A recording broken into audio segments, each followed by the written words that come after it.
Oke, ketemu lagi sama gua akan jelasin tentang RAID di hard disk, Redundant Array Independent Disk. Jadi RAID itu kalau disintak kita kenal namanya array.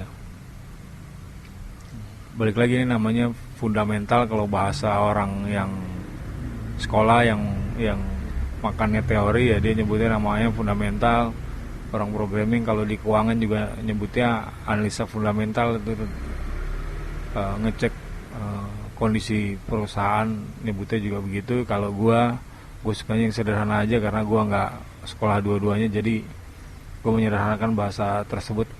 Yang namanya fundamental itu sama dengan dasar, artinya gue akan bicara dasar ya. Kalau bahasa orang yang sekolah nyebutnya fundamental, kalau bahasa gue yang nggak belajar nyebutnya dasar ya. Ini RAID. Nah, sebelum lari ke RAID, RAID itu bisa dipahami dari berbagai macam cara ya.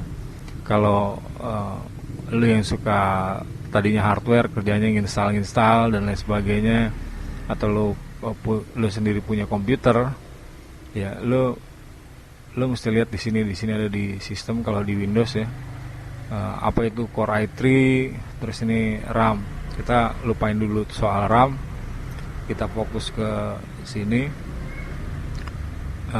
Jadi yang disebut ada dual core, Core i3, Core i7 tuh sebenarnya kayak RAM. Cuma kalau RAM itu kan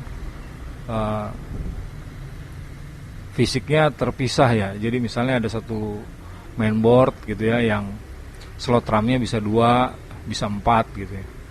Jadi lu bisa nambahin fisiknya. Tapi kan prosesor biasanya slot prosesornya cuma 1. Jarang sekali orang pada umumnya dikasih atau dikasih alternatif atau beli prosesor yang bisa naruh prosesor 2 biji gitu. Kebanyakan kan cuman prosesornya slotnya cuma 1. Nah, keluarlah bahasa ini. Jadi intinya apa yang disebut dual core, Core i3 dan Core i7 adalah lu beli komputer yang prosesornya sebenarnya ada banyak, walaupun slotnya cuma 1 gitu. Cuma dia akan mentok di sini gitu. Kalau RAM kan enggak. RAM misalnya ada 4 slot dan dia misalnya maksimal 8 GB, berarti ini bisa 2 GB tambahin 2 GB tambahin 2 GB tambahin 2 GB. Nah, kalau dia bilang RAM-nya bisa up to sampai 64 GB gitu ya, atau 16 lah ya, 16, berarti ini RAM yang 2 GB ini bisa lo ganti jadi 4 GB, 4 GB, 4 GB, dan 4 GB gitu. Tapi prosesor kan enggak. Prosesor umumnya slotnya cuma 1. Makanya untuk menyederhanakan dan mengurangi banyaknya slot, mereka nyebut ini ada dual core, ada Core i3, ada Core i7. Nah, biar kelihatan ini sebenarnya terdiri dari beberapa RAM. Ngeceknya gampang. Ngeceknya itu lihatnya dari sini, ada di device manager ya. Ini device manager nih, kalau dia nyebut Core i3, nah berarti ada 3 tambahan core lagi di dalam prosesor itu. Jadi untuk menyederhanakan cara berpikirnya adalah begitu nyebutnya dual core, Core i3, Core i7, berarti itu sebenarnya core-nya ada banyak, atau prosesornya ada banyak, atau RAM-nya ada banyak. Cuman karena slotnya cuma 1, dia jadiin 1 gitu. Nah, udah clear sampai situ ya. Nah, cara memahami RAID juga bisa juga lewat coding gitu ya. Nah, cuma sebelum lewat codingnya agak advance gitu. Kalau yang sudah bikin aplikasi bukan monolit itu artinya semua aplikasi adanya di dalam satu titik gitu, ada di satu VPS atau di satu share hosting dan lain sebagainya. Mau database-nya, entah mau pakai MySQL dan lain sebagainya, dia ada di satu titik, satu komputer, satu IP gitu ya. Tapi kalau dia udah bukan monolit, dia tersebar menjadi beberapa kontainer gitu ya. Jadi misalnya antara tombol ini nih ada di kontainer yang berbeda, sudah bukan monolit lagi. Dia bisa memahami bagaimana RAID itu berjalan dengan pola pemahaman tersebut. Nah, untuk memahaminya balik lagi, ini prosesor karena cuma satu titik ya, disebut ada dual core dan lain sebagainya karena cuma ada satu titik, dia dijadiin 1, sebenarnya isinya banyak. Sementara kalau RAM itu bisa ada banyak slot, nyebutnya DIMM gitu ya, yang dijadiin 1. Nah, pemakaian kedua ini bisa dipecah-pecah tetap. Nah, cara mecahnya adanya di sini. Jadi makin banyak core-nya artinya lu bisa ngidupin banyak komputer di sini. Ini yang dipakai kalau di internet kita nyebutnya namanya VPS, Virtual Private Machine gitu. Lu bisa ngidupin ada banyak virtual mesin di sini gitu. Tergantung jumlah RAM-nya. Kalau RAM-nya 1 GB biasanya bisa bikin 1, karena yang 512 dipakai buat induknya. Jadi gampangnya 1 GB itu bisa minimal bisa 2 virtual mesin. Tinggal kaliin aja, kalau punya 32 GB ya paling nggak dia bisa bikin 60 sampai 64 virtual mesin ya. Nah, balik lagi ke sini, lalu apa hubungannya dengan RAID? Nah, RAID itu bisa lihat di sini. Ya. Ini harus ada 4 nih, 1 2 3 4. Ya, yang kerlip-kerlip tuh. Ya kan? Nah. Cuma tujuan utamanya gue jelasin ini adalah RAID hanyalah alternatif. Yang gue pikir waktu pertama kali nemuin RAID adalah zaman itu space makin butuh besar, tapi harddisk zaman itu kecil gitu. Ya lu biar lu khususnya orang yang lahirnya zaman sekarang ya lu nggak ngerasain yang namanya, mungkin nggak ngerasain yang namanya harddisk cuman 512 gitu ya, mungkin cuma 1 giga gitu ya. Mungkin sebagian dari lu gak ngerasain, tapi gua atau yang seumuran gua atau yang lebih tua lagi dari gua itu ngerasain zaman itu. Dan gua berpikir bahwa RAID itu salah satu ide awalnya adalah gimana caranya gua punya 2 harddisk tapi bisa jadi 1 gitu. Itu yang pertama. Yang kedua adalah gimana caranya kalau 1 harddisk rusak gitu. Jadi RAID itu menurut gua tercipta awalnya dari situ. Cuma zaman itu gua rasa karena belum ada virtual mesin. Karena begitu ada virtual mesin menurut gua ini cuma sebagai alat bantu ya untuk kondisi tertentu. Artinya mungkin kalau main di data center ini mungkin suatu hal yang agak penting ya. Tapi kalau lu cuma di skalanya yang kecil-kecil ya ini cuma salah satu alternatif gimana cara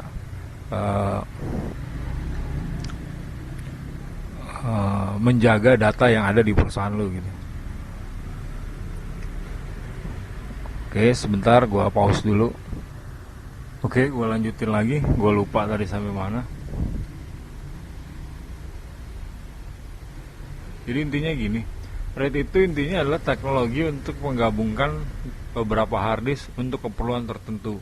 Yang dimaksud keperluan tertentu ini untuk skala tertentu menurut gua ini hanya sebuah teknik ya, kecuali ente bikin data center mungkin agak berbeda lagi, walaupun teknik itu bisa digabungkan dengan pola A, pola B dan lain sebagainya tergantung bagaimana ngedesain pertama infrastrukturnya. Untuk memahami apa sih RAID 0, RAID 1, RAID 5 dan RAID 10, nah ini gambarnya. Jadi kalau RAID 0 ini dari sini bisa kelihatan ya. Jadi kalau RAID 0 itu ini tadi kan harddisk ya, ada 1, 2, 3, 4 ya. Ini harddisk. Nah ini gambar ilustrasinya. Jadi kalau pakainya RAID 0, ini yang di bawah abaikan dulu ya. Yang bawah abaikan.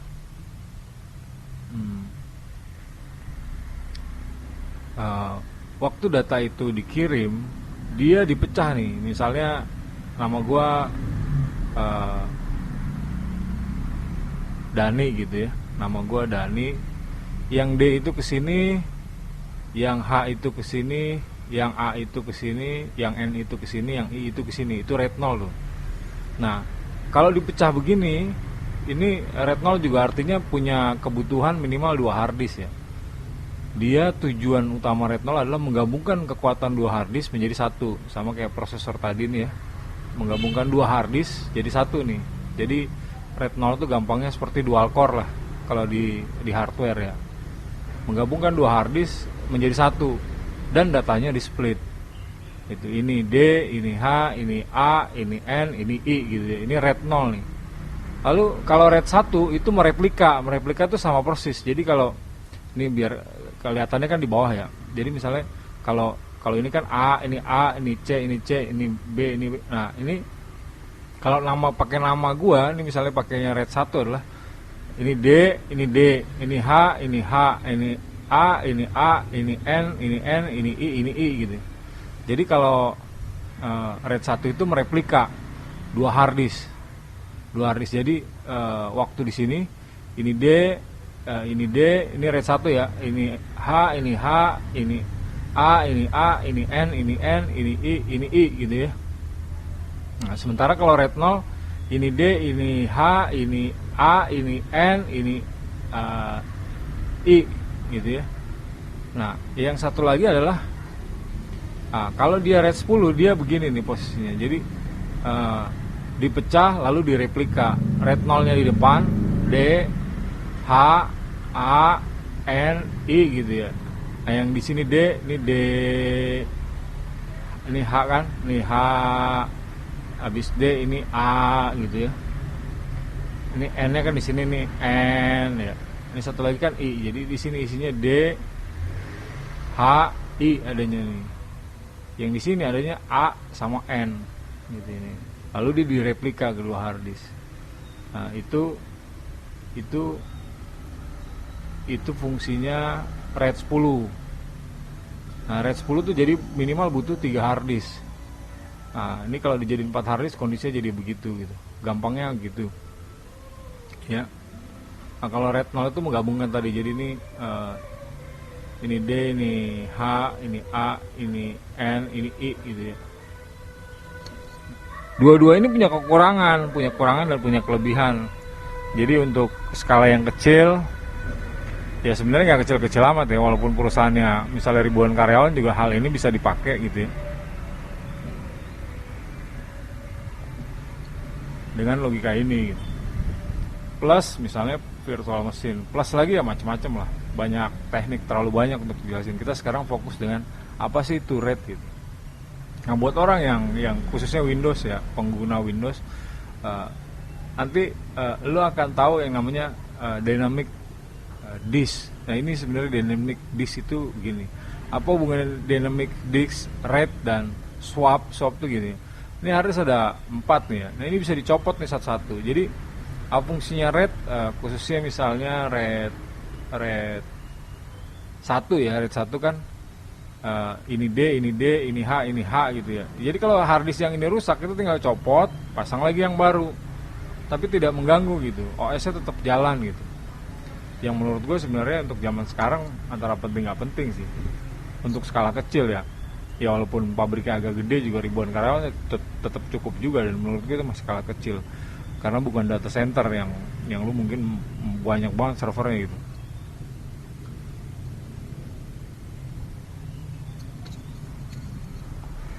Nah, hot swap tuh begitu artinya. Jadi ini bisa dicopot tanpa mengganggu operasional. Tapi sebenarnya kalau ada banyak teknik yang bisa dipakai. Lo bisa pakai replika, bisa pakai failover, bisa pakai ya macam-macam lah. Bisa pakai auto backup yang intinya kan gini, sebuah industri, misalnya pabrik gitu ya. Apalagi yang ketergantungannya sangat tinggi dengan si software ini. Kan downtime artinya matinya si komputer itu kan harus dikurangi. Gitu kan, lo bisa bayangin lagi ngontrol ratusan perangkat tiba-tiba hardware-nya mati gitu.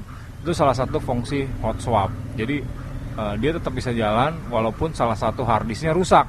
Gitu. Ini kan kelip-kelip nih, tuh ya. Kalau dia mati, ini mati nih misalnya kayak gini nih. Nah, ini diganti nih. Atau dia misalnya nanti merah gitu, ini diganti. Atau lo bisa backup dengan cara lain. Tapi kalau lo udah punya virtual machine, sebenarnya ini nggak dibikin begini pun masih bisa gitu lah, apalagi udah dibikin image. Karena begitu ini rusak, lo tinggal replace image-nya, lo taruh lagi, selesai. Yang di video sebelumnya juga udah gua jelasin. Ya. Jadi fungsinya RAID ini begini. Nah, ini yang satu lagi adalah RAID 5 tuh. Ini RAID 5 tuh gini. Minimal butuh 3 hard disk. Dan dia akan di split nih D, H, A, N gitu ya. Kalau hard disk 5, I-nya di sini gitu. Nah, ini cuma alat bantu aja sebenarnya. Karena begitu kondisi permintaannya berbeda, kayak gua kemarin ya yang di sini. Yang ini yang jalan gitu kan. Terus si user minta backupnya ada di sini. Terus user minta lagi ada backupnya di sini gitu. Jadi kalau ini penuh, dia pindahin lagi satu lagi di sini. Dan satu lagi hard disk yang paling pojok ini khusus untuk CCTV. Dan ini tidak ada berhubungannya dengan ini. Ini bisa juga sih dibikin berhubungan, tergantung requestnya. Yang jelas segala sesuatu tuh desain tergantung awalnya. Uh, dan bisa saja dia berkembang gitu.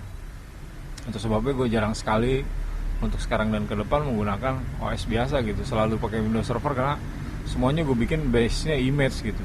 Gue nggak ngurusin virus, gue nggak ngurusin dan lain sebagainya karena base-nya image.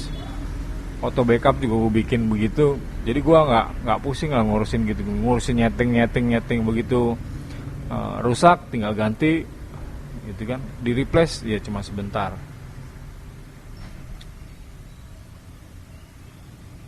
Nah ini kalau RAID 5 permintaan itu tidak mungkin dibuat karena dia pengennya yang ini yang sedang berjalan, ini buat backup, ini buat cadangan backup, yang ini buat CCTV. Sementara hal itu nggak bisa dilakuin kalau gue pakai RAID 5 karena RAID 5 gue udah makan keempat hard disk ini nih. Dan jangan lupa begitu digabungin kalau RAID 5 ini jadi 4, kalau ini 2 tera harus 8 tera, dia cuma jadi 6 tera karena yang satu nggak kepake. Kalau dia pakainya RAID 0, 2 yang kemakan, jadi tetap 6 tera juga yang bisa dipakai. Kalau dia pakai RAID 1 juga sama. Kalau RAID 1 berarti lebih kecil lagi karena separohnya. Kalau pakai RAID 1 kan berarti ini 2 tera yang dipakai cuma sebelah karena replika dia. Nah, jadi untuk bisa dipakai ini seluruhnya, gue pakainya begini. Ini gue pakai install sendiri, ini backup, ini tetap 8 tera yang gue pakai. Oke, gue rasa sekian dulu. Terima kasih. Assalamualaikum warahmatullahi wabarakatuh.